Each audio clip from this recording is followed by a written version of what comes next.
Everyone laughed at the cleaning lady who applied to be a translator.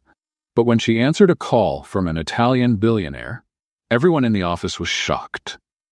Before we start the story, leave in the comments which city you're watching from. And at the end, don't forget to rate this story from 0 to 10. Enjoy the story, everyone. The phone was going to ring in exactly 2 minutes, and the official translator for Westbrook and Associates was in the executive bathroom, clinging to the toilet. Rachel Holloway knew this because she had just cleaned that bathroom and seen the man rushing in. "Shrimp?" she muttered to herself, pushing the cleaning cart down the 32nd floor hallway. "I'd bet my paycheck it was the shrimp from the executive lunch." She was right, she always was, but nobody ever asked the mop lady for her opinion. In the main conference room, chaos had a name: emergency meeting. 15 executives in imported suits were crammed around a mahogany table, sweating in their starched collars. Julian Westbrook, the 37-year-old CEO, who looked like he'd been born wearing an Italian suit, paced back and forth like a caged lion. A very well-dressed lion. A lion who clearly hadn't slept in the last 48 hours. "Where's Richardson?" he asked for the 10th time. "Gastrointestinal indisposition," his assistant replied, using the technical term for trying not to fall apart in the bathroom. "We have the most important call of the year in." Julian looked at his watch. 90 seconds, and our only Italian translator is indisposed. Wonderful. Julian rubbed his face with both hands. Simply wonderful. "Does anyone here speak Italian?" Silence. One of the executives raised his hand timidly. "I know how to order pizza in Italian. Henderson, if you say, 'Una pizza margherita' to the billionaire who's about to call, I swear I—" Julian didn't finish the sentence. He didn't need to. Rachel stopped her cart outside the glass door. She shouldn't have been there. Technically, she should have been on the 28th floor, cleaning the copy room. But the elevator was broken. She had taken the stairs, and now she was listening to 15 adults panicking because nobody knew how to speak Italian. How ironic, she thought. I spent 3 years studying on my own, spent every spare penny on books and online courses, watched 200 Italian movies without subtitles, and these people can't even— 60 seconds, someone shouted. Julian let out a frustrated exclamation that Rachel pretended not to hear. She was good at pretending. Years of practice. Call the translation agency. Nobody's answering. Then call another agency. We've already tried 7. Someone in this building must speak Italian. We have 300 employees. The conference room door was slightly open. Rachel saw, through the glass, the black shiny phone in the center of the table. The phone that was going to ring any moment. The phone that represented a $50 million contract with the Benedetti conglomerate. She knew the details. Not because anyone had told her, but because executives talked as if cleaning ladies were furniture. Invisible. Unable to understand, she knew more about that company's business than half the people in that room. "It's none of your business," said the sensible voice in her head. "You clean floors. That's your job. Push the cart and leave." 40 seconds. Rachel's heart pounded in her ears. She looked at her hands. Yellow rubber gloves, short nails, calluses from years of holding mops and buckets. Cleaning lady hands. Hands that also turned pages of Italian grammar every night. Hands that wrote essays in perfect Italian that nobody would ever read. Hands that— "Leave, Rachel, it's not your problem." 30 seconds. She saw Julian Westbrook loosen his tie. Saw the assistant bite her lip. Saw 15 people who made in 1 week what she made in a year, completely paralyzed. And then before the sensible voice could stop her, Rachel Holloway did the craziest thing of her life. She pushed open the glass door. 15 heads turned in her direction. 15 expressions went from panic to confusion to something Rachel knew all too well. Contempt. "Excuse me," she said, hearing her own voice as if it came from far away. "I speak Italian." Silence. Not the respectful silence that comes before a solution. The other kind. The silence that comes before collective laughter. And it came. First it was a snort from the gray-haired man near the window.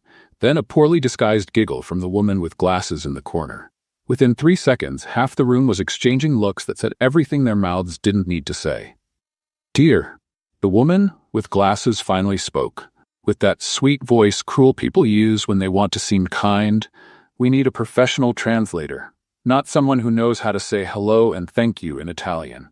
More laughter. Whispers. Someone muttered something about the cleaning lady and social media that Rachel pretended not to hear. I didn't learn on social media, she said, keeping her voice steady. I'm self-taught. 3 years of study, complete fluency in conversation and business writing. Self-taught? The gray-haired man raised an eyebrow so thick it looked like a caterpillar. And do you have certification? Any diploma? No, sir. But Then thank you very much for the offer. He turned back to look at the phone. You can go back to your work. The last word came loaded with something heavy, something that said, you don't belong here. Rachel felt her face grow hot, not from shame, from something else. 20 seconds. Julian Westbrook hadn't laughed. Rachel noticed that. He was standing still, arms crossed, looking at her with an expression she couldn't decipher. Calculating, measuring. What's your name? He asked. Rachel Holloway. How long have you worked here, Rachel? 4 years, sir. And do you really speak Italian? Real Italian, not tourist Italian? She swallowed hard. Rachel took a deep breath and responded in fluent Italian without hesitation.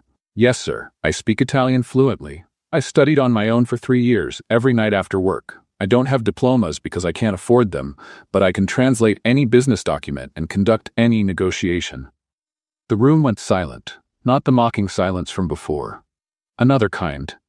The kind that happens when arrogant people realize they may have made a colossal error in judgment. The gray-haired man blinked 3 times in a row, as if he were trying to reboot his own brain. The woman with glasses left her mouth hanging open in a not very elegant way. Julian slowly uncrossed his arms. 15 seconds. If this goes wrong, he said, his voice low and controlled, you lose your job. Understood? Rachel felt her stomach sink. 4 years of work, rent to pay, bills, the entire life she had built so carefully, hanging on a single phone call. What are you doing? Screamed the sensible voice. Go back to the cart. Apologize. Pretend this never happened. But Rachel's feet didn't move. Understood, sir. 10 seconds. Julian pointed to the chair next to the phone, the chair that was normally occupied by Mr. Richardson, with his framed diploma and his 30 years of experience. Rachel walked over there. She felt the stares burning her back. Heard one last whisper. This is going to be a disaster. She sat down. 5 seconds. The little girl in the corner of the room. Rachel only now noticed her, looked up from her drawing notebook. Lily Westbrook, 7 years old, blonde hair, enormous eyes. The CEO's daughter who spent her days there because she had nowhere else to be. Lily looked at Rachel and smiled. A small smile, almost invisible, the kind of smile ignored children give when they recognize another ignored person. The phone started ringing. 15 executives held their breath. Julian Westbrook closed his eyes for a second, like someone saying one last silent prayer. Rachel reached for the phone. I can do this, she said, more to herself than to anyone else in the room. Rachel's fingers touched the phone at the exact moment the third ring began. 15 executives forgot how to breathe, and then it happened. And she answered. Good afternoon, this is Westbrook and Associates, Rachel said in fluent Italian, with a naturalness that made 3 people choke at the same time. Who do I have the pleasure of speaking with? On the other end of the line, a deep, hoarse voice responded. Marco Benedetti. 72 years old, owner of a conglomerate worth more than the GDP of some small countries. And, according to rumors, a man who hated wasting time. Finally, someone who speaks my language properly. The billionaire responded in Italian, and Rachel could swear he was smiling. The last person who tried to talk to me pronounced buongiorno like they were having a stroke. Rachel held back a laugh. I apologize for the previous inconvenience, Mr. Benedetti. How can I help you today? Julian Westbrook was standing next to the table, so still he looked like he'd been turned into a statue. His eyes went from Rachel to the phone, from the phone to Rachel, as if he were watching a tennis match in slow motion. What is she saying? He whispered to his assistant. I have no idea, she whispered back. I took Spanish in high school. Does that help? Not at all. On the other side of the room, the man with caterpillar eyebrows had his mouth so wide open that a family of birds could nest there. The woman with glasses who had called Rachel dear had an expression that suggested she had just discovered that the earth was flat or round, depending on what she believed before. Rachel continued the conversation, mentally translating every phrase that Julian would need to know. Mr. Westbrook, she said in English, covering the phone's mouthpiece, Mr. Benedetti wants to confirm the terms of Clause 7. He's concerned about the delivery deadline. Julian blinked. Tell him we can adjust to 90 days. Rachel returned to Italian, conveying the message with the same elegance as before. Benedetti made a counteroffer. Rachel translated. Julian responded. Rachel translated again. It was like watching a dance. A very expensive dance, where each wrong step would cost millions. He's asking for exclusivity for 18 months, Rachel informed. 12, Julian responded without hesitation. He says 15 is the minimum. 13. He's laughing, said he likes you. 14 and we close. Julian looked at Rachel as if she had just turned water into wine. Done. Rachel returned to the phone and finalized the terms in Italian. Her voice was calm, professional, without a single trace of nervousness. As if she did this every day. As if she hadn't been wearing yellow rubber gloves 2 hours ago. Benedetti asked one last question. Rachel answered. He laughed, a genuine, warm laugh. My dear, he said in Italian, you're much better than the other translator. That man translated like he was reading a Blender instruction manual. Rachel smiled. Thank you, sir. It was a pleasure. The pleasure was mine. Tell your boss he's lucky to have you. The line went silent. Rachel placed the phone back on the hook. The silence that followed was so deep she could hear the air conditioning humming 3 floors up. Then Julian Westbrook let out the breath he'd been holding. Did we close? Rachel nodded. We closed. The room remained silent for 3 more seconds, and then it exploded. Not in applause, not in celebration, in pure and absolute shock. What do you mean we closed? The man with eyebrows asked, as if the word had lost its meaning. She really speaks Italian? The woman with glasses muttered to no one in particular. 50 million, someone whispered. $50 million. The cleaning lady just closed $50 million. Julian's assistant dropped a pen. The sound seemed like a gunshot in the room's silence. Rachel stood up from the chair slowly. Her legs trembled a little, but she didn't let it show. 4 years of practicing invisibility had its advantages. If you'll excuse me, she said, her voice perfectly controlled. I still have the 19th floor to clean. Nobody answered. Nobody could. Rachel began walking toward the door. Each step seemed to echo on the marble like a small earthquake. She passed by the man with eyebrows who still hadn't closed his mouth. Passed by the woman with glasses who seemed to be reevaluating all the life choices that had led her to that moment. Passed by Julian Westbrook, who watched her with an expression she couldn't decipher. And then, in the corner of the room, something happened. A small sound, almost imperceptible. Applause. Rachel stopped. Lily Westbrook, 7 years old, blonde hair, enormous eyes, was clapping. Slowly, alone, with a smile on her face that lit up the entire room. Nobody else moved. But Lily continued. Clap, clap, clap. Rachel felt something tighten in her chest, something that had no name, something she hadn't felt in a long time. She looked at the little girl. Lily looked back and waved. The same small wave from before. The wave of someone who recognizes another invisible person. Rachel waved back. Then she turned her back and left the conference room. The cleaning cart was still in the hallway, exactly where she had left it. The cleaning products, the cloths, the gray uniform. Nothing had changed, and at the same time, everything had changed. Rachel pushed the cart toward the elevator. Her hands were still shaking. Her heart was still beating too fast. But for the first time in 4 years, she was smiling. Behind her, in the conference room, 15 executives were still trying to process what had just happened. And Julian Westbrook, CEO of Westbrook & Associates, stood staring at the door through which the cleaning lady had left, thinking. The next morning, Rachel arrived at work expecting everything to return to normal. She was wrong.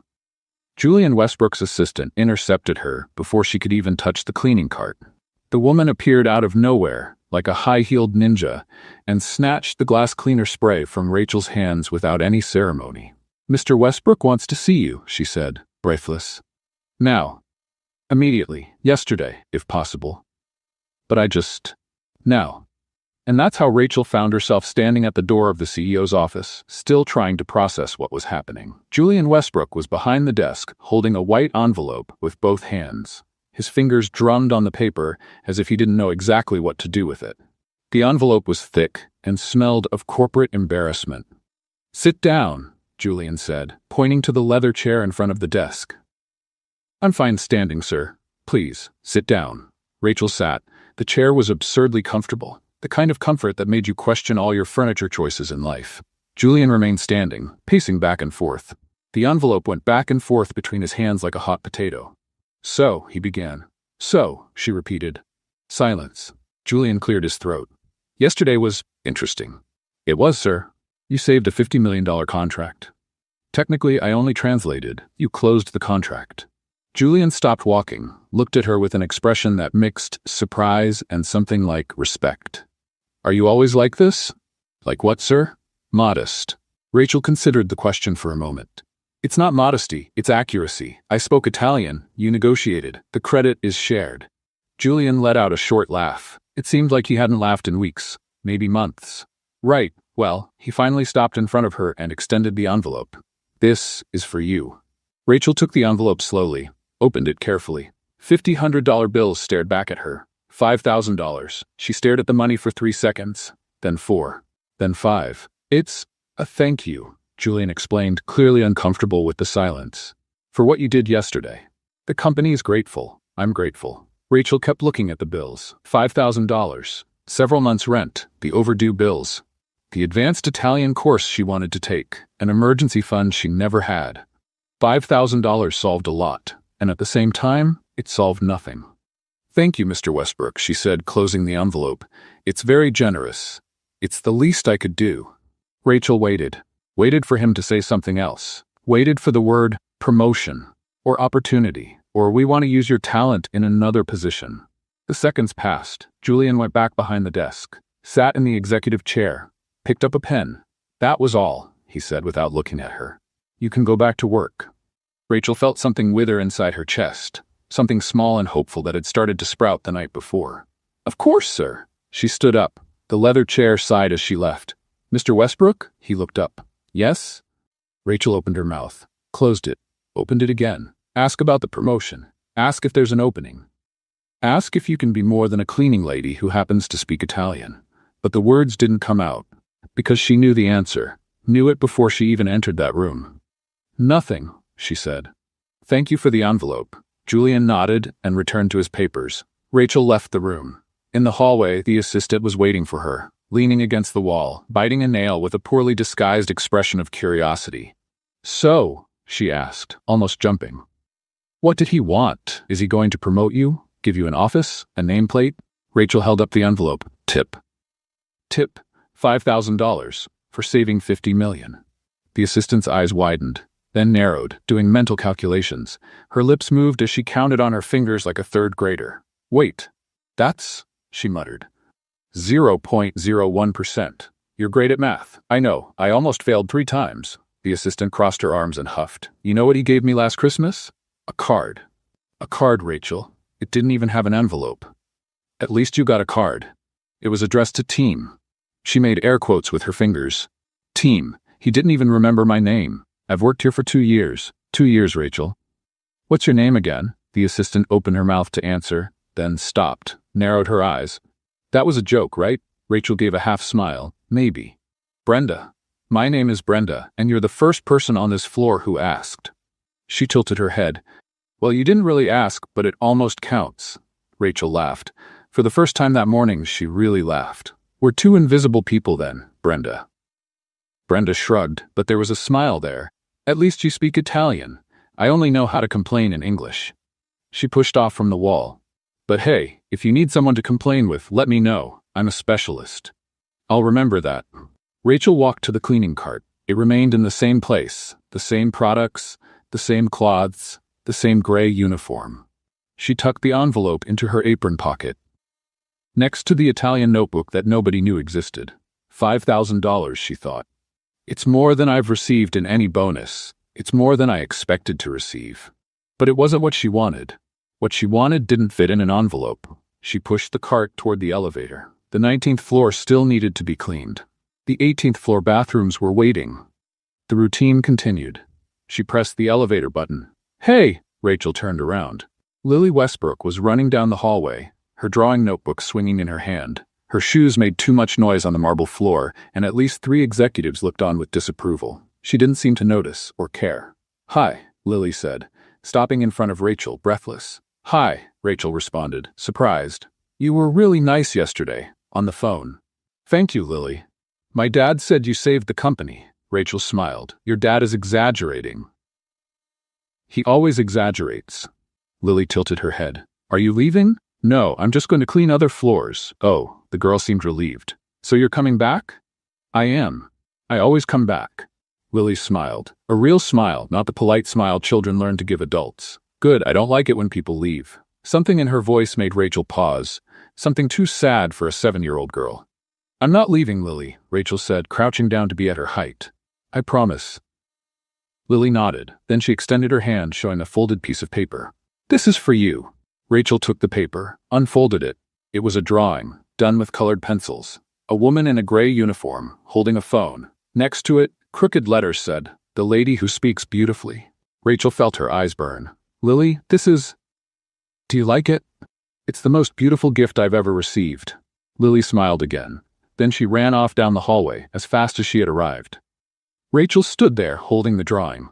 In her pocket, $5,000. In her hand, something priceless. The elevator arrived with a soft ding.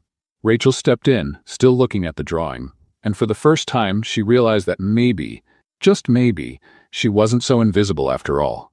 At least not to an assistant named Brenda, whom nobody knew, and to a little 7-year-old girl who drew small people in enormous buildings. In the days that followed, Rachel began to notice something that no one else seemed to notice. Lily Westbrook was a child made of silence. Not the noisy silence of shy children who hide behind their parents' legs and peek at the world with curiosity. It was another kind. The silence of someone who learned that making noise doesn't help at all. Rachel watched her from afar while cleaning the 32nd floor. Lily always stayed in the same corner of the executive waiting area, curled up in a leather armchair that seemed to swallow her small body, the drawing notebook on her lap, the colored pencils scattered around. Always alone. Always quiet. Always invisible. Like me, Rachel thought, and that thought hurt more than it should. That Thursday, Rachel approached a little closer than normal. Pretended to clean the coffee table for the 3rd time while peeking at Lily's drawings. Buildings. Dozens of buildings. Enormous, gray skyscrapers with little square windows that looked like empty eyes, and in the middle of each drawing, a tiny person, so small they almost disappeared among the constructions. Do you like buildings? Rachel asked, trying to sound casual. Lily looked up, surprised, as if she didn't expect anyone to talk to her. They're the buildings I see from my dad's window. And the tiny person? Lily looked at the drawing, then at Rachel, then at the drawing again. That's me. Rachel felt her chest tighten. You draw yourself very tiny. It's because I am small. Lily shrugged. And the buildings are big, and everyone here is big, except me. Rachel knelt down beside the armchair, pretending to pick up a pencil that had fallen on the floor. You know something? I also feel small sometimes. Lily tilted her head. But you're an adult. Adults also feel small, Lily, especially in big buildings like this one. The girl seemed to consider this information for a moment. Then she narrowed her eyes. Do you live here? Rachel almost laughed. What do you mean? In the building. Do you live here? Because you're always here. In the morning, in the afternoon, sometimes at night. Lily counted on her fingers. You're here more than the coffee lady, and more than the man who yells on the phone, and more than... I don't live here, Lily. Are you sure? I'm sure. Then where do you sleep? In Brooklyn. In an apartment. Is it big? Rachel thought about her 40-square-meter studio. About the bed that was 2 steps from the stove. About the bathroom where she needed to close the door to be able to sit on the toilet. It's cozy. Cozy means small, right? Rachel really laughed this time. You're too smart for your own good. Lily smiled. A small smile, but real. My old nanny used to say that before she left. Why did she leave? Everyone leaves. Lily looked back at the drawing. Except Dad. But Dad is never really here. His body is, but his head is on the phone. Rachel didn't know what to say. Because Lily was 7 years old and had just summarized adult loneliness better than any poet. At that moment, Julian's office door opened. He came out walking fast, cell phone glued to his ear, briefcase in hand, eyes focused on some distant point. He walked right past Lily. Didn't even look at her. Dad? Lily called, her voice low. Julian kept walking, talking on the phone, gesturing. Dad? He turned the corner and disappeared. Lily looked back at the drawing, said nothing, didn't cry, just picked up the gray pencil and started drawing another building. Rachel stood there, the cleaning cloth forgotten in her hand, feeling a mixture of sadness and anger she didn't quite know where to place. He didn't even look at her. Walked right past. as if she were part of the furniture. That night, on the way back to Brooklyn, Rachel stopped at a stationery store, spent $20 she didn't have on a pack of professional colored pencils. The good ones, the ones that had 72 different colors. The next day, she left the pack on top of Lily's armchair, along with a folded note. For the artist of big buildings, from someone who is also small sometimes. She didn't sign it. She didn't need to. From afar, pretending to clean the same window for the 4th time, Rachel saw Lily find the gift. Saw the girl open the pack slowly, as if it were a treasure. Saw her eyes widen as she counted the colors. 72. Lily looked around, searching for who had left it. Her eyes met Rachel's. Rachel waved discreetly. Lily waved back and smiled. A huge smile this time. The kind of smile children give when someone finally sees them. In the following days, Rachel started leaving more things. A little note on Monday. Draw something colorful today. A star-shaped eraser on Tuesday. To erase only mistakes, never dreams. A shiny sticker on Wednesday. Small people can shine bright. Lily kept everything in a shoebox she carried in her backpack. A treasure box. Treasures from someone who finally saw her. And meanwhile, Julian Westbrook continued walking past his daughter every day. Cell phone to his ear, eyes on the horizon, mind on another planet. He didn't see the new drawings Lily made, didn't see the vibrant colors that had replaced the gray, didn't see the little notes his daughter read and reread before putting away, didn't see anything. Because Julian Westbrook was a man who looked forward. Always forward. To the next contract, the next meeting, the next goal. He never looked down. And it was down there, in the leather armchair, that his daughter was disappearing. On Friday, Rachel left a different note. Today, draw someone you wish would see you. At the end of the shift, when she went to clean the waiting area, Rachel found the drawing on top of the cart. There were 2 people, one tall in a gray uniform, one small with blonde hair, and underneath in crooked letters, Lily had written, "Me and my friend Rachel." Rachel tucked the drawing into her apron pocket and promised herself that, one way or another, she was going to make Julian Westbrook open his eyes. Before it was too late. Lily's drawing was still in Rachel's apron pocket when fate decided to play a trick. Or rather, when Julian Westbrook decided to enter the break room at 6:47 in the morning, thinking he was completely alone on the floor. Rachel had her back turned, cleaning the counter, when she heard the door open.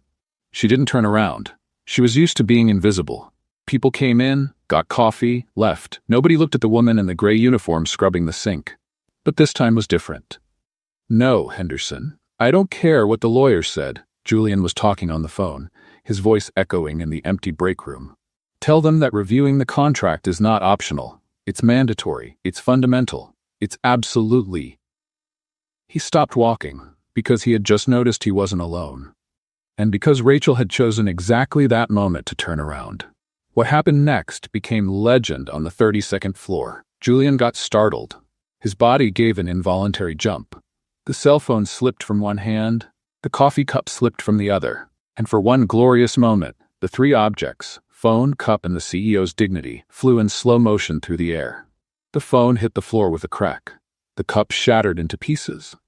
The coffee formed a brown puddle that spread across the floor like a small sea of caffeine, and Julian Westbrook, CEO of Westbrook & Associates, stood in the middle of it all, mouth open and arms still suspended in the air.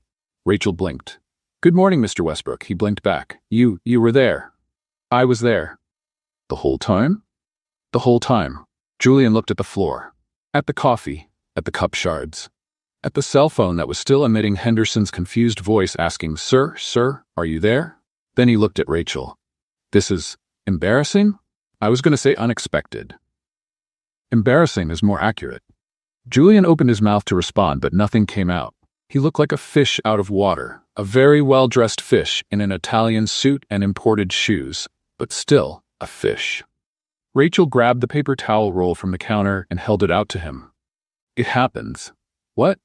"Spilling coffee, breaking cups, losing your composure in front of the cleaning crew." She shrugged. "It happens." Julian took the paper towel, still looking dazed. "You're not going to tell anyone?" "Tell them what?" That the CEO jumped in fright, screamed like a horror movie character, and destroyed an imported cup? Silence.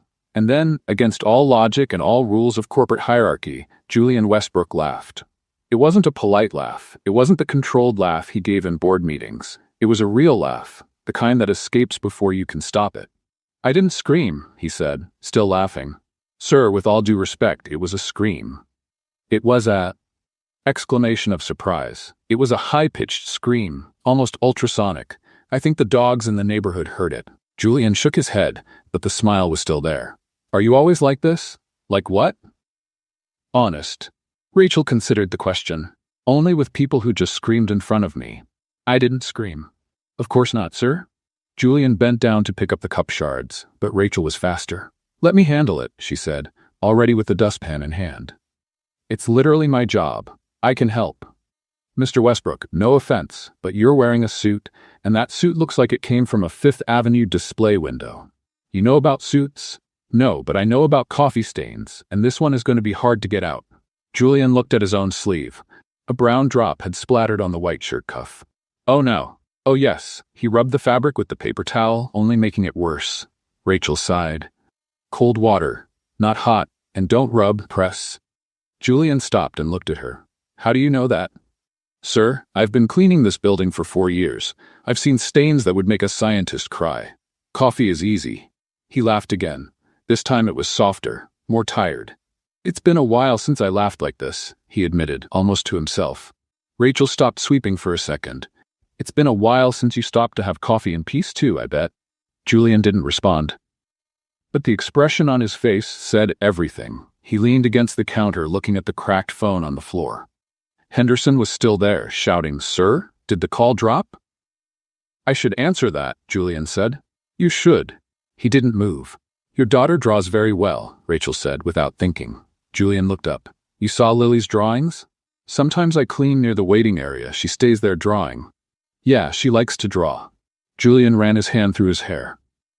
It's her way of passing the time, I guess. She draws buildings, does she? Big buildings, with small people. Something changed in Julian's face. A shadow, a doubt. Small people? Yeah, one person. Always the same one. Very tiny in the middle of the buildings. Julian was silent for a long moment. I didn't know that. Maybe you should look at her drawings. The cell phone kept shouting on the floor. Henderson was on the verge of a nervous breakdown. Julian finally bent down and picked up the device. Henderson, I'll call back in 5 minutes, he said, and hung up. Then he looked at Rachel. Thank you. For what? For not telling about the scream. What scream, sir? Julian smiled. A small smile, but real. Then he left the break room, leaving Rachel alone with the coffee puddle and a question that wouldn't go away. She finished cleaning, put away the products in the cart, and headed to the next floor. But when she passed by the waiting area, she stopped. Julian was there, sitting in the armchair next to Lily, the cell phone on the table.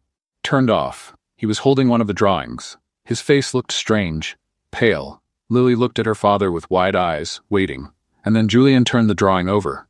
Rachel saw what was there, a small person, alone, on top of an enormous building, and underneath, in a child's crooked letters, a phrase, Where is Mommy? Rachel didn't know what had happened after Julian saw that drawing. But the next morning, something was different.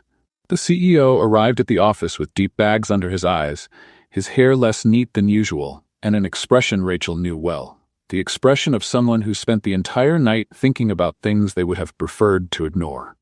Lily was in her usual corner, drawing. But this time, Julian stopped, looked at her for 3 whole seconds before heading to his office. 3 seconds. It was a start, but Rachel knew it wasn't enough. And that's when she decided to become a fairy godmother. A fairy godmother in a gray uniform, cleaning cart, and 0 magical powers. Just creativity. The first coincidence happened on Tuesday. Rachel was cleaning Julian's office when she saw the wall clock, digital. Precise, synchronized with the atomic time from Washington. She looked around. Nobody. She set it forward 15 minutes. On Wednesday, Julian arrived at the office huffing. Brenda, he shouted to his assistant. What time is it? Brenda looked at her own watch. 8:15, sir. 8:15. Julian looked at the office clock. But that says 8:30. Strange. Strange. I left home running, almost ran over a pizza delivery guy. A man cursed at me in 3 languages. Brenda held back a smile. Maybe the clock is malfunctioning, sir. It's a digital clock, synchronized by satellite. How can it be wrong? Mysteries of modern technology. Julian rubbed his face, frustrated, but since he had arrived early, he sat in the waiting area to have coffee. Next to Lily, who showed him a drawing of a purple cat with wings.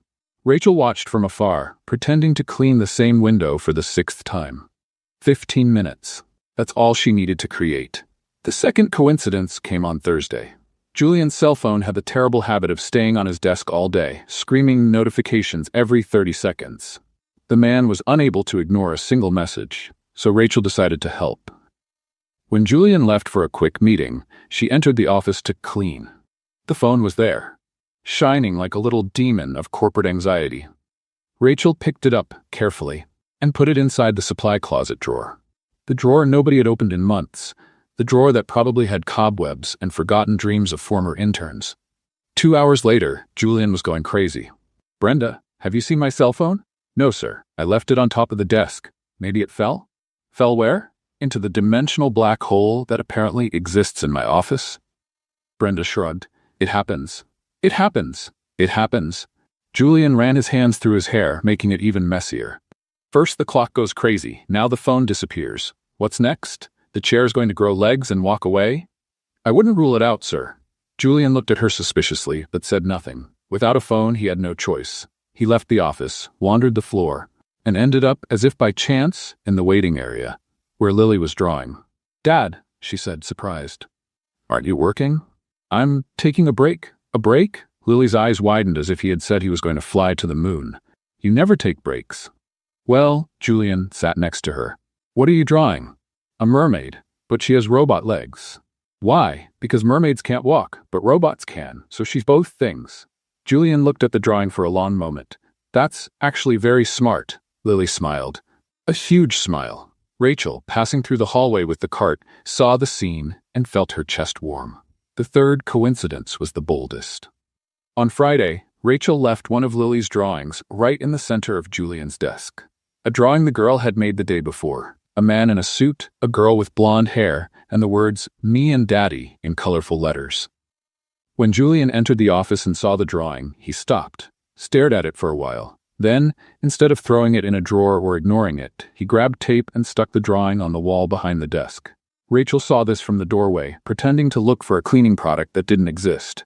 But Julian also saw Rachel, and this time, he didn't look away. "You," he said. Rachel froze. "Me? You're everywhere." "I clean the entire building, sir. It's part of the job." "That's not it." Julian stood up slowly. "My clock goes crazy. My cell phone disappears. My daughter's drawings appear on my desk. And you're always—" Rachel kept her expression neutral. "Coincidence. A lot of coincidence. The universe is mysterious, Mr. Westbrook." Julian narrowed his eyes. "You're doing something." "Me?" Rachel put her hand on her chest, feigning offense. "Sir, I'm a simple cleaning employee. I barely know how to use my own cell phone. Imagine sabotaging yours." Julian kept looking at her. Rachel kept looking back. The silence stretched. "You're strange," he finally said. "Thank you?" "That wasn't a compliment. I choose to interpret it as one." Julian shook his head, but there was a smile there. Small, almost invisible. "If I find out you're behind this, are you going to fire me?" "No." He looked at the drawing on the wall. "I think I'll thank you." And he left the room, leaving Rachel alone with the cart and her heart beating too fast. That afternoon, she saw Julian leave early. For the first time in months, according to Brenda, he took Lily out for ice cream, and when they came back, the girl was laughing. Really laughing. Rachel kept that image like a treasure. But what she didn't see was Julian stopping at the elevator door and looking back, searching for her. Julian Westbrook was running away from a meeting. It wasn't his proudest moment. But the financial director had started talking about integrated process synergy for the 15th consecutive minute, and he simply couldn't take it anymore. "I need to go to the bathroom," he lied, getting up from his chair. "Now?" Victoria Ashford raised a perfectly drawn eyebrow. "Emergency. But we're in the middle of the 4th quarter projection." "Emergency, Victoria." He left before she could protest. The problem was that the bathroom was right next to the meeting room, and Victoria would definitely notice if he didn't go in there. So Julian did the only logical thing. He went down 2 floors using the emergency stairs. Nobody used the emergency stairs. 12 elevators. Modern building. The stairs were basically decoration with a handrail. Or at least that's what he thought. When he opened the door to the 28th floor, Julian stopped. There was someone there. Sitting on the step with a notebook on her lap and her lips moving silently was Rachel Holloway, the cleaning lady, the woman who had saved his $50 million contract, the woman he had rewarded with an envelope and an awkward handshake. She didn't see him. She was too focused, eyes fixed on the pages, fingers following the lines, mouth forming words Julian couldn't hear from there. He should have left, should have gone back to the meeting, should have pretended he didn't see anything. But he couldn't. Instead, Julian stood at the half-open door, watching. Rachel muttered something in Italian, then repeated it, then wrote something in the notebook. Her handwriting was small and precise, methodical, like someone who had learned to make the most of every inch of paper. She turned the page. The notebook was thick, worn, full of notes. It wasn't the notebook of someone who studied as a hobby. It was the notebook of someone who studied as if their life depended on it. Julian felt something strange in his chest. $5,000. That's what he had given her. $5,000 in $100 bills, stuffed in a white envelope, delivered with an awkward thank you and a "you can go back to work" that now sounded cruel. He had treated her talent like a tip, as if speaking fluent Italian, saving $1 million contract, and maintaining composure under pressure were something you paid for in cash and forgot about the next day. Rachel kept studying, oblivious to everything, oblivious to him, oblivious to the fact that the company's CEO was standing like an embarrassed spy less than 5 meters from her. Julian looked at his own hands, hands that signed contracts, that closed deals, that moved millions of dollars with a pen, and that hadn't been able to offer a single real opportunity to the woman who had saved the most important business of the year. Why? Because she didn't have a degree? Because she wore a gray uniform? Because she pushed a cleaning cart instead of carrying an executive briefcase? Julian thought about Lily, about the daughter who drew enormous buildings with small people, about the daughter he barely saw because he was too busy being important. Rachel had seen Lily, had noticed the drawings, had left colored pencils and little notes that made the girl smile for the first time in months. The cleaning lady had seen more than the CEO. That hurt. Rachel closed the notebook and sighed. For a second, Julian thought she was going to get up and see him there. But she just stretched her back, looked at the ceiling, and muttered something to herself. She looked tired. She looked determined. She looked like someone who had dreams too big for the space the world allowed her to occupy. Julian stepped back slowly. The door closed with a soft click. He stood in the hallway, his heart beating faster than it should. $5,000. Was that what she was worth to him? To the company? To the world? No, she was worth more. Much more. And he had been too much of a coward to admit it. Julian went back to the elevator, went up to the 32nd floor, ignored Victoria, who was waiting for him at the meeting room door with an irritated expression. Was the emergency resolved? She asked sarcastically. It was, Julian replied, without stopping. Where are you going? To resolve another emergency. He entered his own office, closed the door, sat in the executive chair. The computer glowed in front of him. The cursor blinked on the screen. Julian opened the corporate email. Recipient, Rachel Holloway. He typed, deleted, typed again, deleted again. What to say? Sorry for being a complete jerk.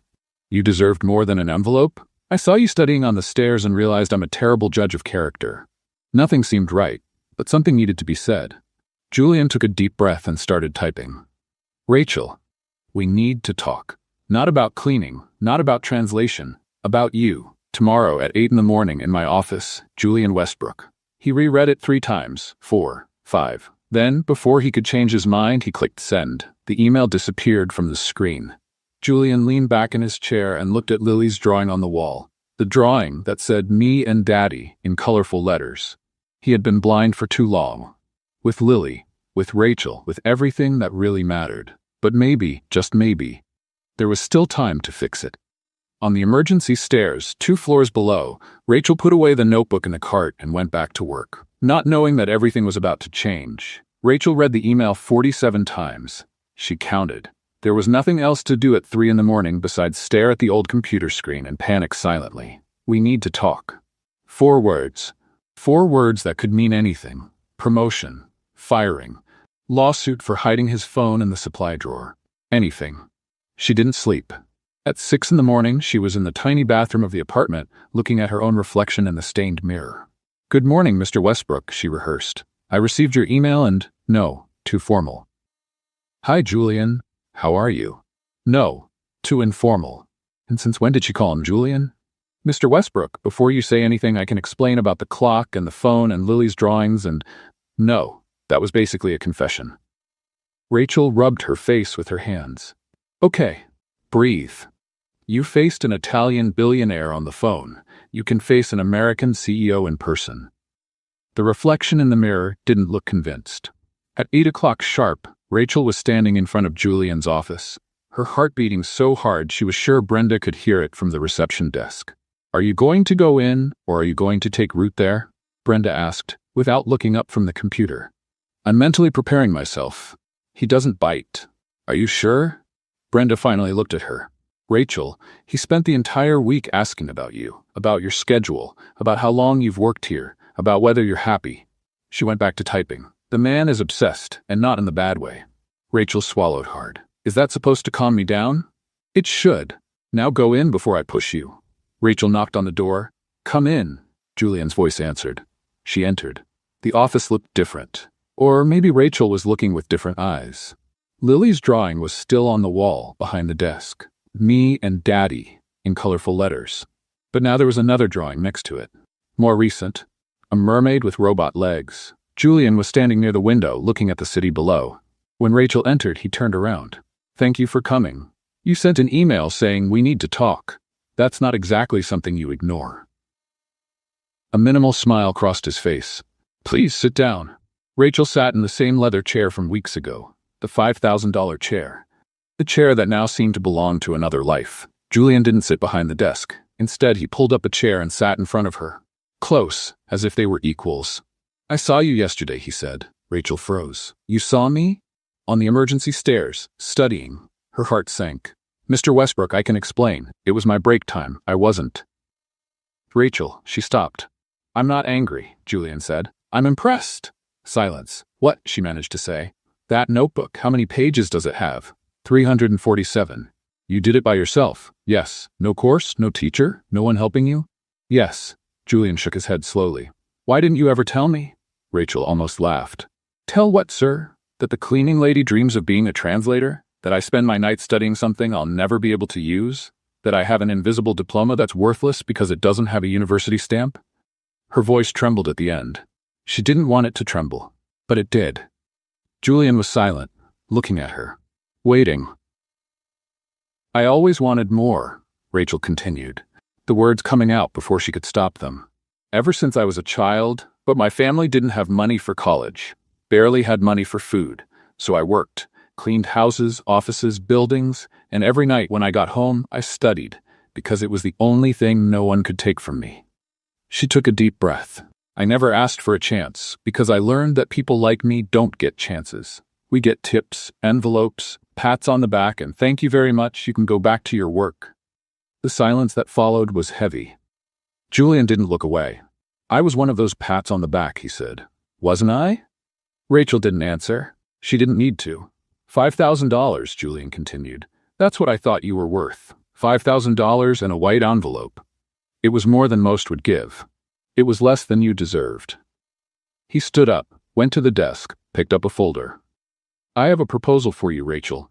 She felt her stomach churn. Proposal? The company is creating a new department, international relations. We need someone who speaks languages, who understands cultures, who knows how to negotiate with foreign clients. Rachel blinked. Are you? I'm offering you the position of International Relations Assistant. Julian opened the folder and placed it in front of her.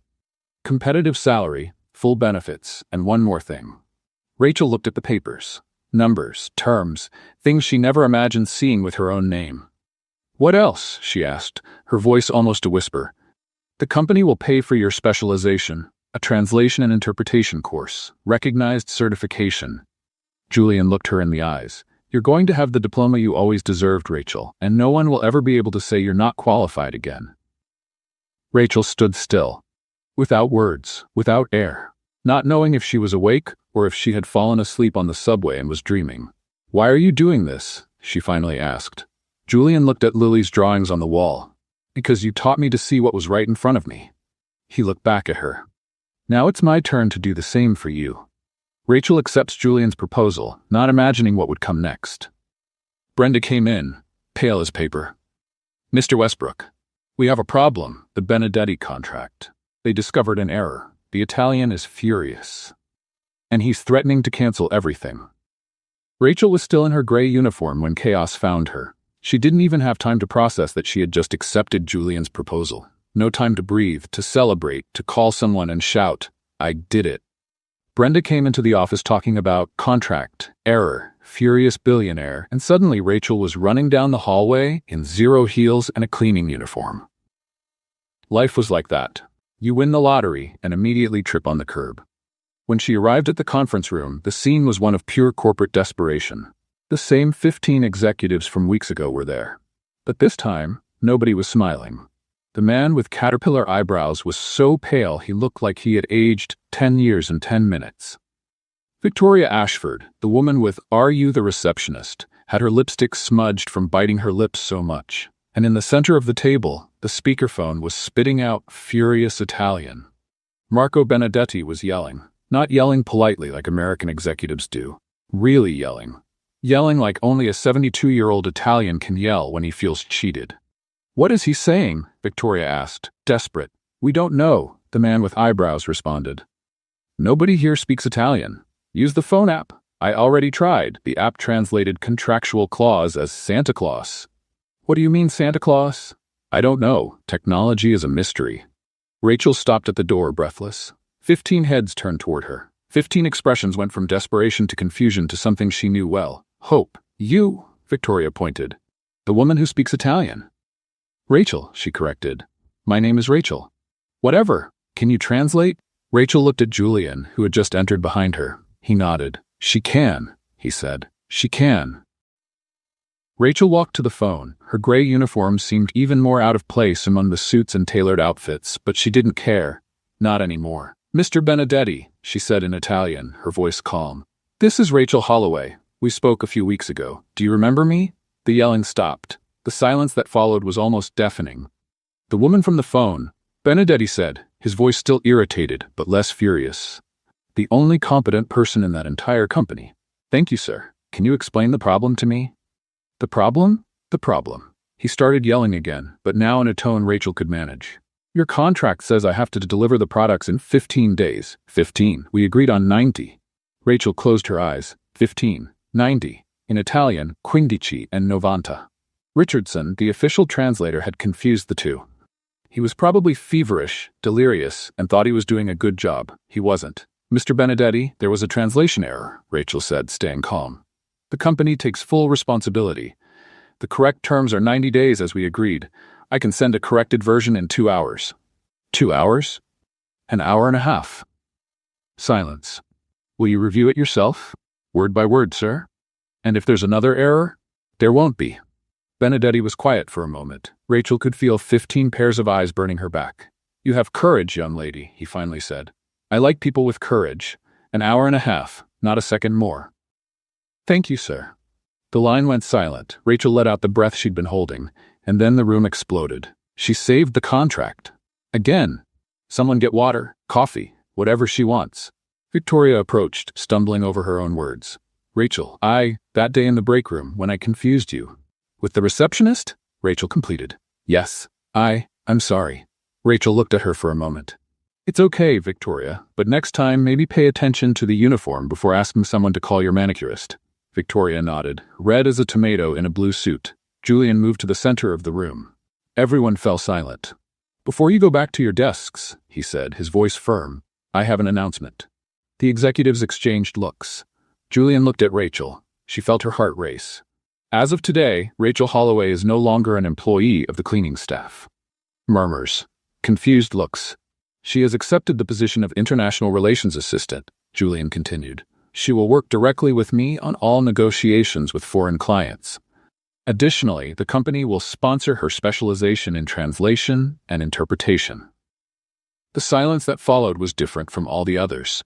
It was the silence of 15 people realizing they had underestimated someone. The silence of collective embarrassment. The silence of those who had laughed and were now swallowing the laughter back. "Brenda," Julian called. "Yes, sir?" Arrange appropriate clothing for Miss Holloway, and a new badge, with the correct title. Yes, sir? Julian turned to Rachel. Any objections? Rachel looked at her own gray uniform, at the disinfectant stains, at the hands that had held mops for 4 years. None, she said, but I'll miss the cart. Julian smiled, a real smile. We can put one in your office if you want. Office? Of course. You thought you were going to work in the hallway? The executives watched in silence. Victoria looked like she wanted to disappear.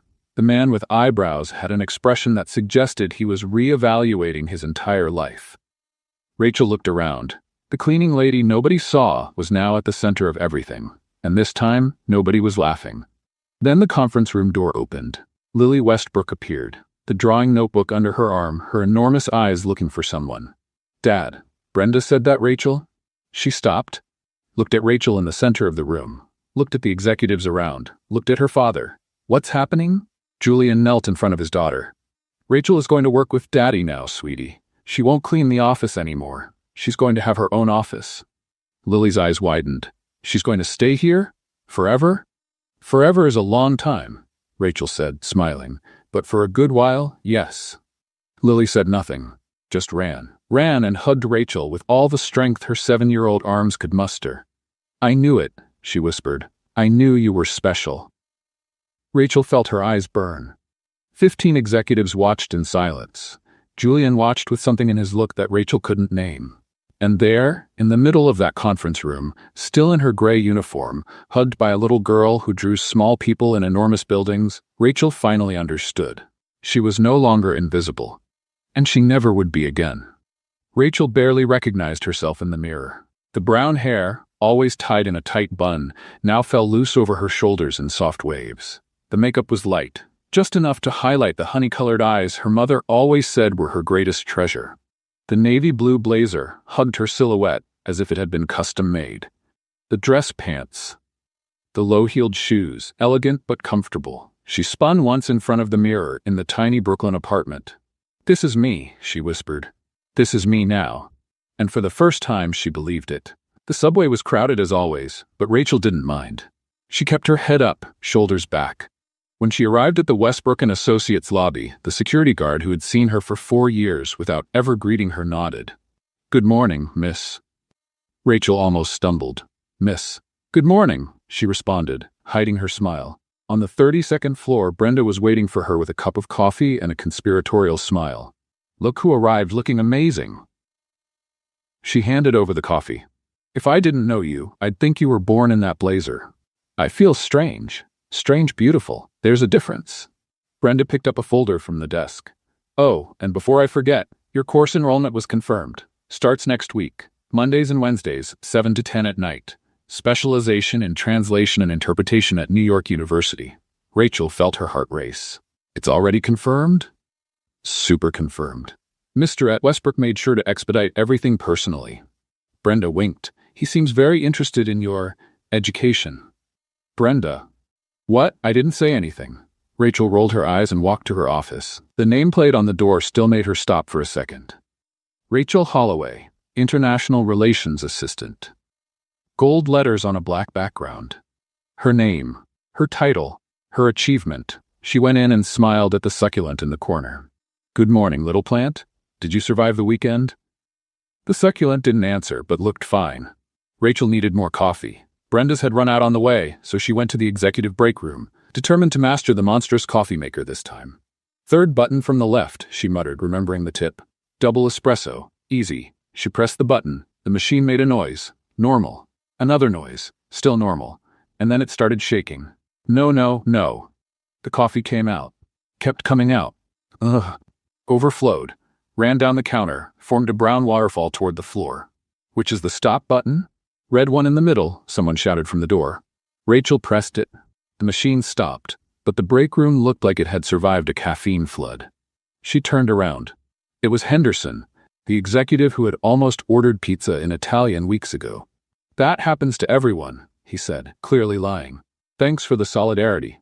You're welcome. Welcome to the team. He left, and Rachel spent 15 minutes cleaning coffee from the floor, in her new blazer, on her knees. Some things really didn't change. When she returned to the office, she found a visitor. Lily was in the swivel chair, spinning in circles. Hi, you look very pretty today. Thank you, Lily. You too. I know. The girl stopped spinning. I brought something. She held out a folded paper. Rachel opened it. It was a drawing, a room with a desk, chair, window, a brown-haired woman in the center smiling, and underneath in colorful letters, Rachel's house. For the opening, Lily explained. Now you have a house here, like me. Rachel felt her eyes burn. It's the most beautiful gift I've ever received. I know. Lily smiled. Put it on the wall. Rachel taped the drawing next to the window. She was admiring it when she heard the voice in the hallway. Honestly, I don't understand what got into Julian. Victoria Ashford. Loud tone, venomous. Taking someone from cleaning and putting them in an office? You can change the clothes, but the origin doesn't change. Rachel froze. People like that don't belong here, Victoria continued. It's just a matter of time until... Victoria. Julian's voice cut through the air like a razor.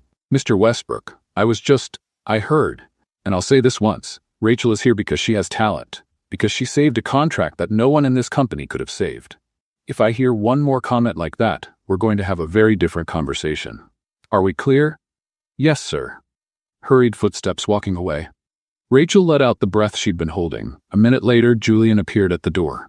You heard, he said. I did. Thank you for. He stopped, in the middle of the sentence, in the middle of the movement, as if he had hit an invisible wall. Rachel frowned. Mr. Westbrook, is everything okay? Julian blinked, opened his mouth, closed it, opened it again. You look different. It's the new blazer. It's not the blazer. He swallowed hard. Your eyes, have they always been that color? That color? They look like honey. The words came out before he could stop them. In the sun. Honey in the sun. Silence. Julian turned red. Visibly red. The CEO of Westbrook & Associates, the man who negotiated million-dollar contracts without blinking, was blushing like a teenager. I meant, it's just, the light is. He ran his hand through his hair. Are you free for dinner tonight? Rachel blinked. Dinner? To discuss the course, the details, schedules, logistics. He was talking too fast. Purely professional. Purely professional. Exactly. Rachel hid her smile. Of course, Mr. Westbrook. What time? 8. I'll come by. To your office to pick you up for dinner. Professional. Sounds good. Julia nodded, tapped the doorframe for no apparent reason, and left, walking too fast for someone who wasn't running away. 5 seconds later, Brenda appeared. Discuss the courses? She made air quotes. Sure. Purely professional. Uh-huh. Brenda. What? I didn't say anything. She smiled. But if I were you, I'd reapply my lipstick before 8. Rachel looked at her reflection in the window. Hair down, honey-colored eyes, a smile she couldn't contain, and a dinner at 8 with the man who had just compared her eyes to honey in the sun. Purely professional. Sure. At 7:53, Julian Westbrook appeared at Rachel's office door with a bouquet of flowers and the face of someone about to faint. They're for you, he said, extending the flowers. For dinner. Professional. Rachel looked at the yellow roses. Professional flowers? Completely professional. He cleared his throat. It's a custom, in some countries, giving flowers at business meetings. In which countries? Julian opened his mouth, closed it, opened it again. I didn't research before coming. Rachel took the flowers, hiding her smile. Thank you, Mr. Westbrook. They're beautiful. Julian, what? Call me Julian, at least during dinner. He adjusted his tie for the 3rd time in 30 seconds. It's strange to discuss course logistics with someone who calls me sir. Okay, Julian. The name sounded different coming from her, more intimate, more real. Julian turned red again. Shall we? The restaurant was on the Upper East Side, Italian, of course. So you can practice? Julian had said in the car, but the real reason was written all over his face every time Rachel spoke any word in Italian to the waiter. He was mesmerized. Good evening. Rachel said to the waiter in perfect Italian. Table for 2, please. Julian stumbled over an empty chair. Careful, Rachel said, holding his arm. I saw the chair. You clearly didn't. I did. I just decided to ignore it. The waiter, a real Italian with a gray mustache and sharp eyes, watched the scene with a discreet smile. This way, please. The most romantic table in the restaurant. It doesn't need to be romantic, Julian said quickly. It's a business dinner. The waiter looked at the flowers in Rachel's hand, then at Julian, then at the flowers again. Of course, sir, business. He led them to a corner table with candles, a city view, and a bottle of wine already waiting. I didn't order wine, Julian muttered. Courtesy of the house, the waiter said, for business. And he left, leaving the two alone. Julian picked up the menu, dropped the menu, picked it up again. "You're nervous," Rachel observed. "I don't get nervous. You dropped the menu? It slipped from your hand?" It was a slippery menu. Rachel laughed, a real laugh loud that made other tables look. "Sorry," she said, covering her mouth. "It's just that you're so different here." "Different how?" "Human," she tilted her head. "In the office, you're the CEO. All control, all authority. Here you seem normal." "Is that a compliment or criticism?" "Compliment. Definitely a compliment." Dinner flowed better after that. The wine helped. The food helped more. But what really changed everything was the conversation. Julian told her about Lily's mother, how she had left when the girl was 3 years old, how he had thrown all his time into work so he wouldn't have to think, how he had almost lost his daughter trying to forget his wife. Rachel told him about her childhood, about the mother who worked 3 jobs, about never having money for college, about learning Italian in secret at dawn, dreaming of a life that seemed impossible. "You were never taken to dinner like this?" Julian asked, surprised. Rachel shook her head. "My previous dates were burger and movies, if that." "That's normal. For people like me, it's normal." Julian was silent for a moment. "You deserved more," he finally said. "You always did." Rachel felt her eyes burn. "Thank you. It's the truth." They looked at each other for a second too long, the kind of look that says things words can't. The waiter appeared with dessert. "Tiramisu," he announced. "Perfect for business." Julian laughed. Rachel laughed too. At 11 at night, he drove her home. The car stopped in front of the building in Brooklyn. 3 floors without an elevator. Peeling walls. Everything Rachel could afford with her old salary. "This is my palace," she said, trying to joke. Julian didn't laugh. "Can I walk you to your door? It's 3 flights of stairs. I can handle it." They climbed in silence. The 3rd-floor hallway smelled of the neighbors cooking and had a flickering light. Rachel stopped in front of apartment 3B. "Well," she said, "thanks for dinner. Professional." "You're welcome. It was very professional." Silence. They both stood there, not knowing what to do with their hands, not knowing what to do with the minimal space between them. "Rachel," Julian said, his voice lower now. "Yes?" He took a step forward. She didn't step back. His eyes went to her lips, then to her eyes, then to her lips again. The air grew heavy. Julian raised his hand, touched her face, slowly, as if she were made of something precious. "Your eyes," he whispered. "Honey in the sun." Rachel forgot how to breathe. He leaned in, she closed her eyes, and then Julian stopped, inches from her mouth, so close she could feel the heat. "I don't want to ruin this," he whispered. "Ruin what?" "Us." He swallowed hard. "I want to do this right. You deserve for this to be done right." Rachel opened her eyes. Julian was still there, so close, so present. "Okay," she said, her voice weak. "Okay? Okay." He pulled away slowly, as if it hurt. "Good night, Rachel. Good night, Julian." He went down the stairs. She stood at the door, her heart beating too hard. When she entered the apartment, she leaned against the wall and took a deep breath. The flowers were still in her hand, and the ghost of a kiss that didn't happen still burned on her lips. In her pocket, her cell phone vibrated. A message from Julian. "Next dinner won't be professional, I promise." Rachel smiled at the ceiling, and knew in that moment that her life would never be the same again. 3 weeks after the dinner that wasn't professional, Rachel Holloway discovered a universal truth. 7-year-old children are incapable of keeping secrets, and Lily Westbrook was especially talented at exposing inconvenient truths. "Why do you and my dad keep looking at each other like that?" she asked in the middle of the executive hallway, loud enough for 3 assistants to hear. Rachel choked on her coffee. "Like what, Lily?" "Like this." The girl widened her eyes, made a silly smile, and sighed dramatically. "Like in the movies, when people are going to get married. We're not. Nobody is." Rachel looked around, desperate. "Where's your dad?" "In the meeting. But he asked me to wait with you." Lily smiled. "I think he likes you." "Lily likes you a lot, like dogs like food." One of the assistants laughed. Rachel wanted to disappear, but the truth was that the last few weeks had been different. The specialization course had started. Mondays and Wednesdays, 7 to 10 at night, on the New York University campus. Rachel arrived tired but fulfilled. The professors praised her.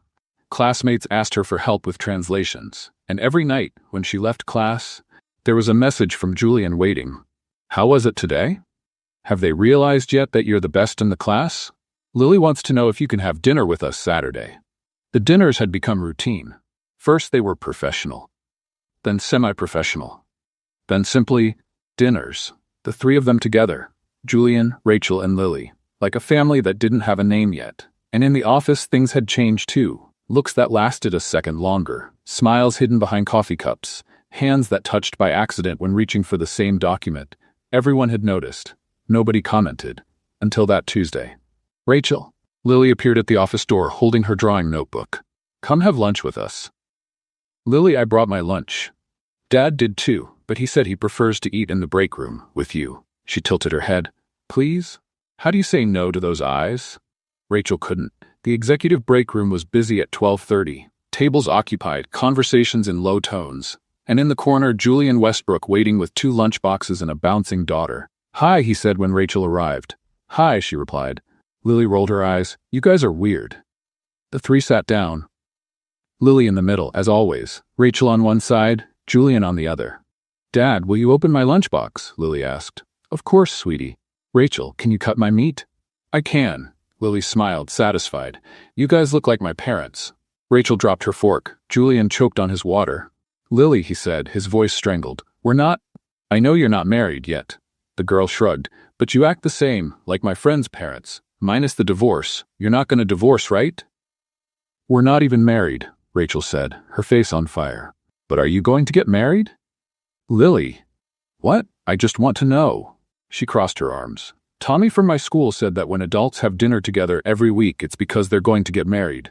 And you have dinner together every week. Around them, the conversations had quieted. People were looking, pretending not to look, looking again. Victoria Ashford was 2 tables away, her eyes fixed on the 3 of them. Rachel wanted to hide under the table, but then something happened. Julian, instead of changing the subject, instead of pretending he hadn't heard, instead of doing what any CEO would do to protect his reputation, he took Rachel's hand, over the table in front of everyone, where everyone could see. His fingers intertwined with hers, firm, warm, decided. A small gesture that said everything. I choose you. Rachel looked at him. He looked back, and smiled. You know, Lily, Julian said, still holding Rachel's hand, Tommy from your school is pretty smart. Rachel's eyes widened. Julian, but marriage is a serious thing. It needs time. It needs certainty. He squeezed her hand, and it needs both people to want it. Lily looked from one to the other. Do you want to? Silence. The kind of silence that changes everything. Julian looked at Rachel. His eyes asked a question his lips didn't yet have the courage to ask. I do, he said softly. When you're ready, if you want to. Rachel felt her heart race. Around them, the entire break room was watching. Victoria had her mouth open. Brenda, who had appeared from who knows where, was holding her phone as if filming. And for the first time in her life, Rachel didn't care. Didn't care about the looks, about the judgments, about what people thought or didn't think. Because Julian Westbrook, CEO of Westbrook & Associates, was holding her hand. In public. In front of everyone. Choosing her. I do too, Rachel whispered. Lily let out a scream. I knew it. I knew it. She jumped from the chair. Brenda, did you see? They're going to get married. Lily. Julian tried to calm her. We didn't say that. But it's practically the same thing. The entire break room was watching now. There was no more hiding it. Victoria got up and left, her face red with something that wasn't shame. Brenda gave a thumbs up from afar, and Rachel, still holding Julian's hand, started to laugh. That wasn't exactly discreet, she said. It wasn't, Julian agreed. Do I regret it? I don't know. Do you? He looked at her, at Lily, at their intertwined hands. Not at all. And there in the executive break room at Westbrook & Associates, with a 7-year-old celebrating and an entire office watching, Rachel realized something. She was no longer invisible, and she never would be again. That night, as she was leaving the office, Julian caught up with her in the hallway. Tomorrow, he said, dinner at my house. Just the 3 of us. Sounds good. He leaned in, kissed her forehead, soft, quick. Rachel arrived at Julian's office at 6 p.m. for the planned dinner. What she saw left her speechless. The door was half open. Strange sounds were coming from inside. Laughter, real laughter, loud, uncontrolled. The kind of sound that didn't match the 32nd floor of Westbrook & Associates. She approached slowly, peeked through the crack, and her heart melted. Julian Westbrook, CEO of a billion-dollar company, was sitting on the floor of his own office, in a suit, with a tie, with his legs crossed like a child. In front of him, spread across the imported carpet, a 1,000-piece puzzle. Lily was beside him, holding a blue piece and looking at her father with an expression of disapproval. Dad, that piece doesn't go there. Yes, it does. No, it doesn't. It's the sky. You're putting it in the ocean. Sky and ocean are both blue. But they're different blues. Lily rolled her eyes with veteran actress drama. You're really bad at this. I run an entire company. And you don't know how to put together a puzzle. They're different skills you don't have. Julian tossed a piece at her. Gently. She laughed and threw it back. His cell phone was on the desk, forgotten, the screen black, no notifications flashing, no urgent emails, no calls interrupting. For the first time in years, the phone didn't matter. Hey, Lily noticed Rachel at the door. Rachel, come see. Dad is terrible. I'm not terrible, Julian protested, standing up and adjusting his suit. Yes, you are. Look at this dog he drew. Lily picked up a paper from the floor. It looks like a potato with legs. Rachel looked at the drawing. It really was hard to identify. Is it a dog? She asked, holding back laughter. It was supposed to be, Julian said, defensive. The snout came out a little. Non-existent, Lily completed. Creative. Non-existent. Rachel couldn't hold it. She laughed out loud. Julian looked at her with something warm in his gaze. Ready for dinner? He asked. Ready. Lily jumped. I helped choose the menu.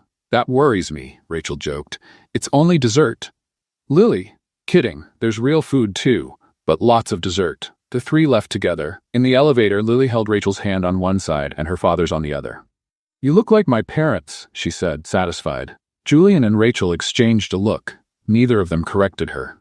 Julian's house was on the Upper West Side, a penthouse apartment with a view of Central Park. But it wasn't the size that impressed Rachel when she entered. It was the warmth.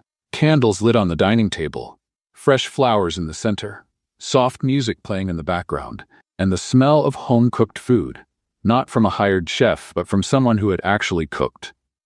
You did all this? Rachel asked, surprised. With help, Julian admitted. I helped, Lily shouted from the kitchen. I put out the candles. She almost set the curtain on fire, Julian whispered. I heard that. Dinner was perfect. Not perfect in the elegant restaurant sense. Perfect in the real sense, in the true sense, of three people who liked being together. Lily talked about school. About Tommy, who thought he knew everything about marriages. About the teacher who had praised her drawings. She said, I have talent, the girl announced, proud. You do, Rachel confirmed. More than Dad? Much more than Dad. Hey, Julian protested. The potato with legs is there as proof. Rachel pointed to the drawing Lily had brought and stuck on the refrigerator.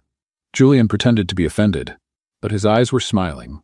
After dinner, the three watched a movie in the living room. Lily chose an animated film about a princess who saved herself. Like Rachel, Lily murmured in the middle of the movie. What do you mean? Rachel asked. The princess. She didn't wait for anyone to save her. She saved herself. Lily yawned. You too. You saved yourself. And you saved us too. Rachel felt her eyes burn. 20 minutes later, Lily fell asleep. Wrapped in a blanket on the couch, her head on Rachel's lap, her drawing notebook hugged against her chest. Julian carried her to the bedroom. Came back minutes later, his steps soft. Out in 2 seconds, he said, sitting next to Rachel. The apartment was silent now. Just the city lights coming through the window. Manhattan shining like a sea of stars. Thank you, Julian said, breaking the silence. For what?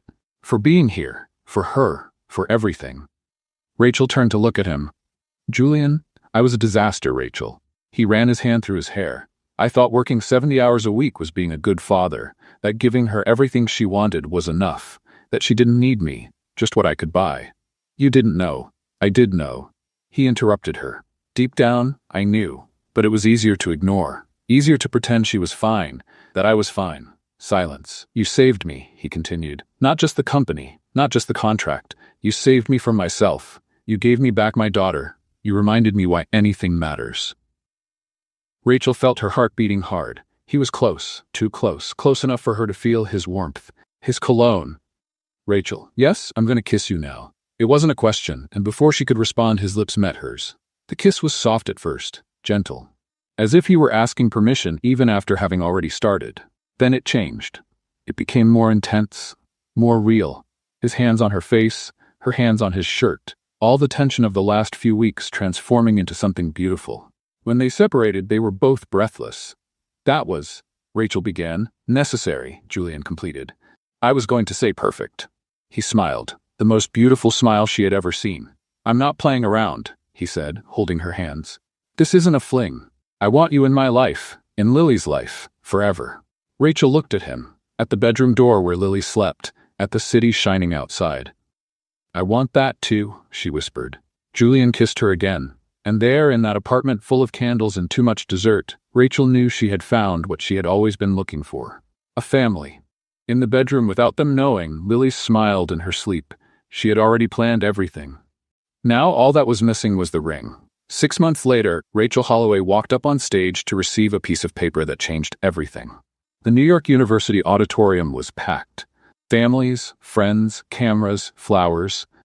And somewhere in the 5th row, a 7-year-old girl was holding a sign that could be seen from space. "Go Rachel! The best translator in the world, and the prettiest." Lily had insisted on making it herself. With glitter. Lots of glitter. The kind of glitter that would never come out of Julian's clothes, no matter how many times they were washed. "Rachel Holloway," the dean announced. "Certification in translation and interpretation, with honors." Rachel walked to the center of the stage. Her legs trembled a little, her heart beat too hard. When she picked up the diploma, she heard a shout. "That's my Rachel!" Lily yelled, standing on her chair, waving the sign. "She's amazing!" The entire auditorium laughed. Julian, next to his daughter, was trying to make her sit down, without success. He was red with embarrassment, but his eyes shone with pride. Rachel waved to them both, and cried. There, on the stage, holding the diploma she had dreamed of her entire life, she cried. Not from sadness, from something that had no name, from years of late nights studying, from notebooks hidden in cleaning carts, from closed doors and people who said she would never make it. She made it. After the ceremony, Lily ran to hug her. "You were the best," the girl said, her arms tight around Rachel. "Everyone clapped really hard for you." "Thank you, sweetheart." "And did you see my sign?" "Everyone saw your sign, Lily." "I know. That was the plan." Julian approached, hugged Rachel over Lily, who was squished in the middle. "I'm so proud of you," he whispered in her ear. Rachel closed her eyes, kept that moment. "Now let's have dinner," Lily announced, pulling them both. "Dad prepared everything. There are candles and flowers and—" "Lily," Julian interrupted, nervous. "Don't tell everything." "Oh, right, sorry." She made an innocent face. "There's nothing special. Normal dinner. Very normal. Super normal." Rachel raised an eyebrow. "Why are you acting strange?" "Me? Strange? I'm not strange. You're strange." Lily walked away quickly. "Let's go." Julian and Rachel exchanged a look. "What is she up to?" Rachel asked. "No idea," Julian lied. "Very badly, by the way." Julian's apartment was transformed. More candles than usual, more flowers, the table set with the special china he only used on important occasions, and in the center a cake that said, "Congratulations, Rachel," in frosting letters. "Lily chose the cake," Julian explained. "I wanted to put more glitter, but Dad wouldn't let me." Lily complained. "Glitter isn't edible. But it's pretty." Dinner was perfect. Laughter, stories, Lily telling about how she had almost dropped the sign on a lady's head in the front row. "Was she angry?" Rachel asked. "At first, yes. But then she clapped for you too, I convinced her." "How?" "I said you were my mom." Rachel choked on her wine. Julian turned red. Lily shrugged. "What? It's almost true." After dinner, the three went to the living room. Lily was strangely agitated. She kept looking at her father, at Rachel, at her father again. "Rachel," she said out of nowhere, "do you like rings?" "Rings?" "Yeah, rings like jewelry, on the finger. Do you like them?" "Lily," Julian warned. "I'm just asking." "It's a normal question." Rachel laughed. "Yes, Lily, I like rings." "Like a lot? Like would you wear one forever?" "Lily," Julian was almost having an attack. Okay, I'll stop." She crossed her arms, "but only because you asked."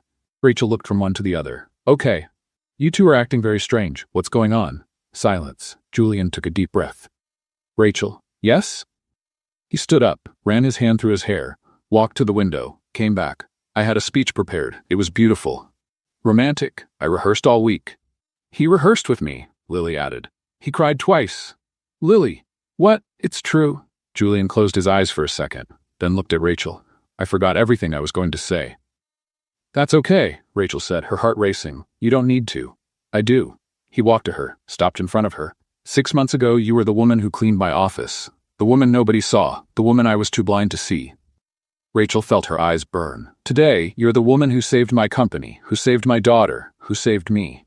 His voice broke. "You're the woman I love." Lily let out a little scream. Julian knelt down, took a small box from his pocket, opened it.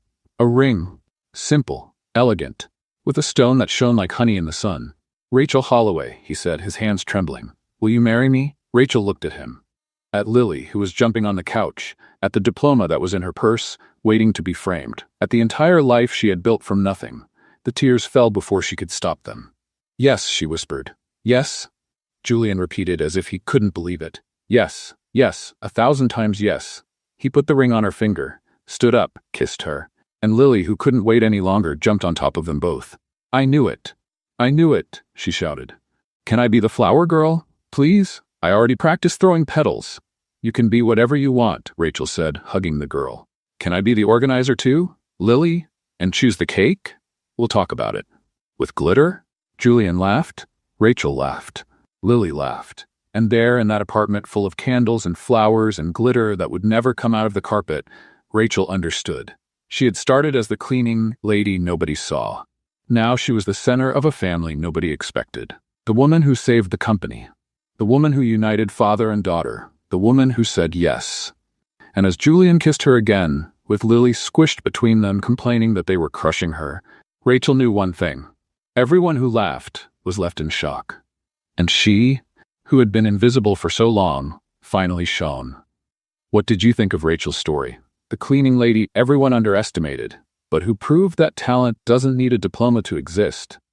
It just needs someone brave enough to say, "I can do this." Leave your opinion in the comments. On a scale of 0 to 10, what rating would you give this story? Don't forget to subscribe to the channel and turn on notifications to receive more moving stories like this one. See you next time.